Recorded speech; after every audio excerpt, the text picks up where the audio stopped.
The training hall of the Veiltheri Combat Academy smelled of ozone and sweat, a combination that no species had ever found pleasant, but all had learned to endure.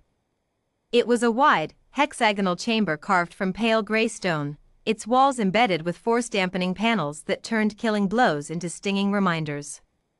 6 different gravity wells could be activated from a single console in the corner. The floor was scorched in 7 places from last semester's advanced class. Lyra Vera sat alone in the center of it, stretching.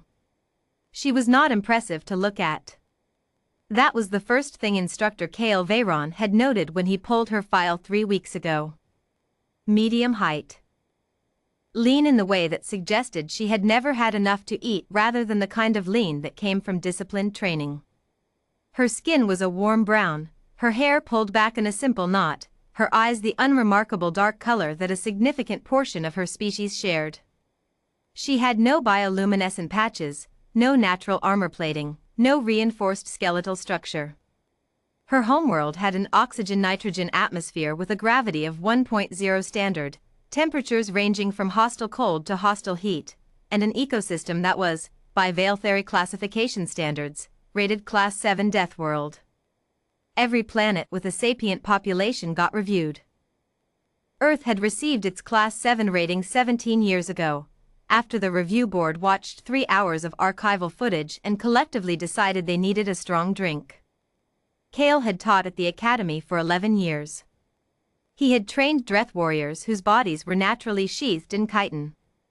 He had coached Velyani competitors who could perceive time at a fractional delay, giving them reaction windows that most species only dreamed about.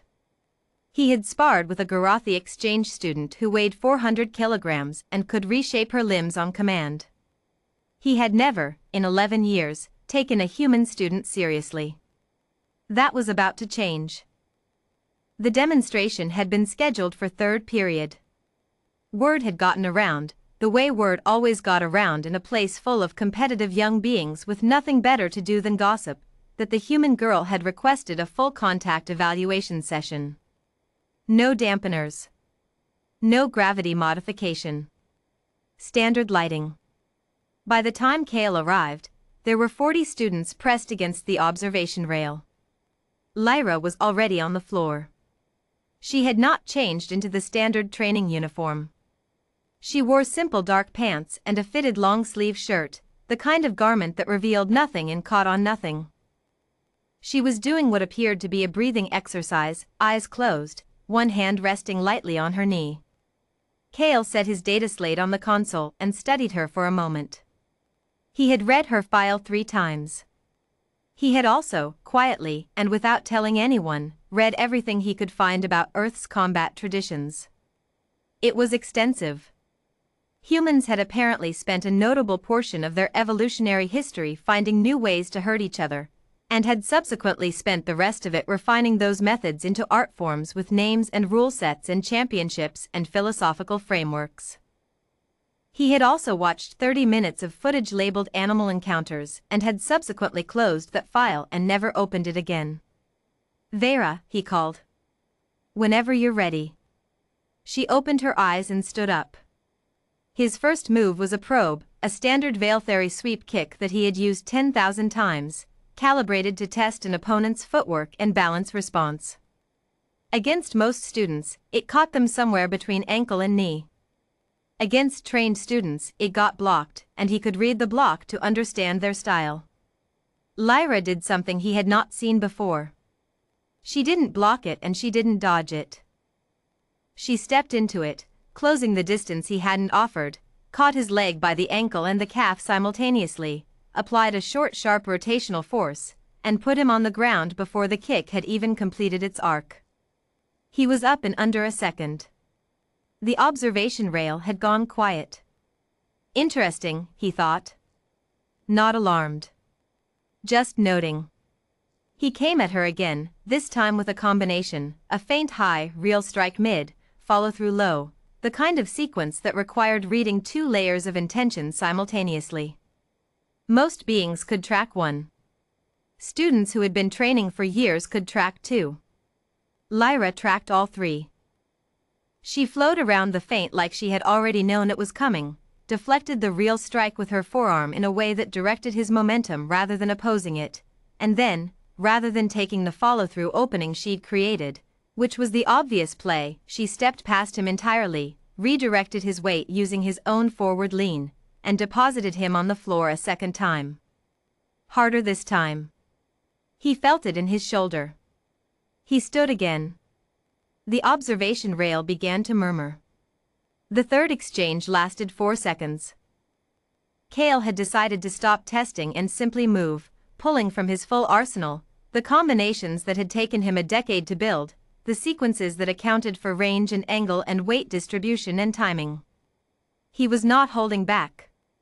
He was not being unkind. He was being genuine, because it was the only honest thing to do. Lyra Vera disassembled it. Not through superior speed, he was faster than her, fractionally, the kind of margin that species with longer neural pathways often maintained. Not through superior strength, he outweighed her by 30 kilograms of natural density. She worked through something else entirely, something he found himself struggling to name in the moment. It was economy. Every movement she made was the minimum necessary. No wasted energy. No dramatic form. No commitment to any position that required her to stay in it.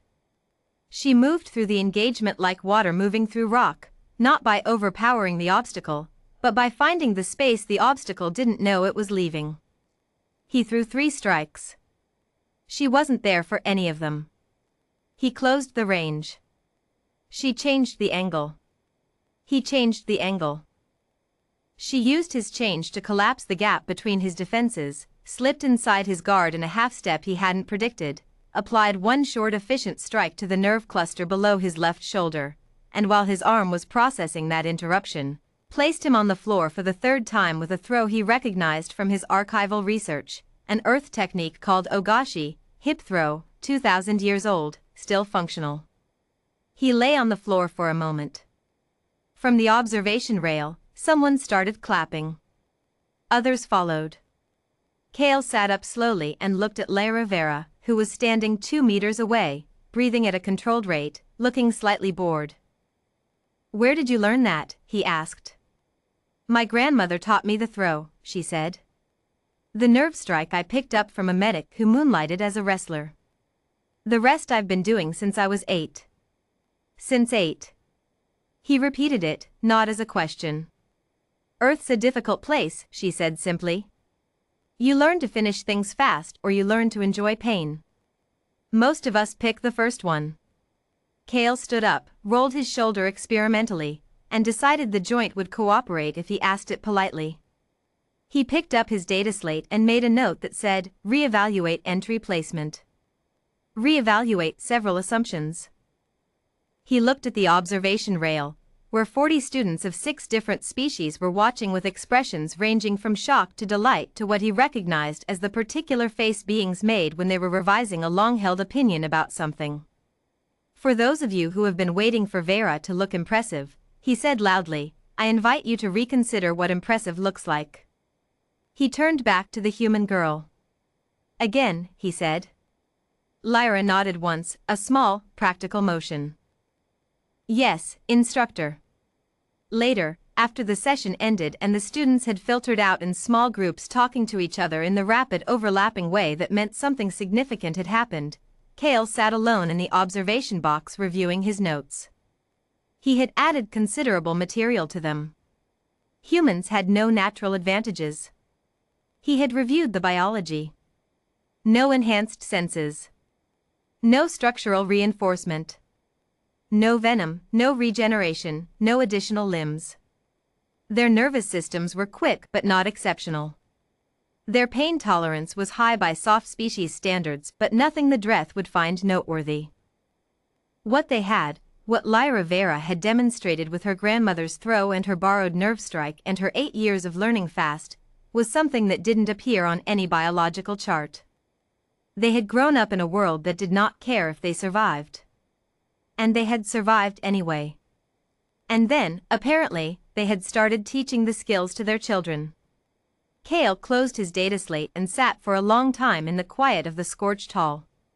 He had one thought, turning slowly in his mind like a stone in a current, wearing smooth. 11 years, he thought, and I am just now starting to learn something.